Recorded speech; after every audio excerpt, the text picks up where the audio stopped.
जनता को मैं तहे दिल से शुक्रिया अदा करना चाहता हूँ।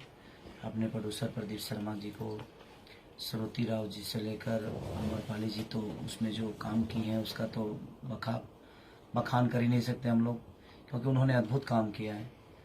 और पूरी टीम को, हमारे कैमरामैन से लेकर हमारी जितनी भी टीम है, स्पॉट बॉय तक, जितने भी लोगों ने सहयोग किया है आशिकी के लिए, सबको दिल। और सबसे ज़्यादा अगर बधाई के पात्र है तो हमारी जनता है, जिसने आशिकी को एक अपने लेवल पे देखा और एक रियल घटना पे ये कहानी थी, और उसको आप लोगों ने इतना सराहा और सराह रहे हैं। मैं हर आदमी का वीडियो देख रहा हूँ जो हॉल से निकल के जब बोलते हैं आप लोग, तो बड़ा प्यारा लगता है कि हमारा मेहनत सफल हुआ।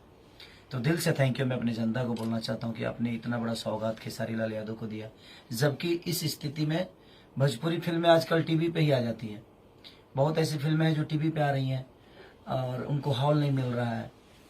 तो उस स्थिति में आप लोगों ने खेसारी को इतना बड़ा सौगात दिया। पराग पाटिल जी को, जिन्होंने डायरेक्शन दिया, मेरी तीसरी फिल्म इन्होंने डायरेक्ट किया है, एक लिट्टी चोखा से लेकर संघर्ष, और ये तीसरी आशिकी। और हम लोग 2 दिन बाद बोल राधा बोल के लिए जा रहे हैं शूट करने के लिए।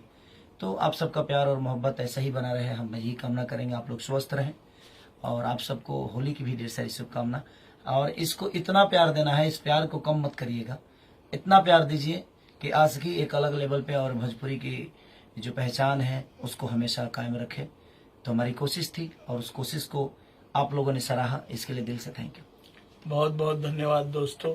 मेरी और खेसारी जी की ये तीसरी फिल्म है आशिकी। आप लोगों ने पहले फिल्म को भी इतना प्यार, सम्मान, स्नेह दिया, संघर्ष, फिर लिट्टी चोखा और अब आशिकी। तो हम लोगों की जोड़ी बस यूं ही बनी रहे और लोगों का प्यार सम्मान मिलता रहे।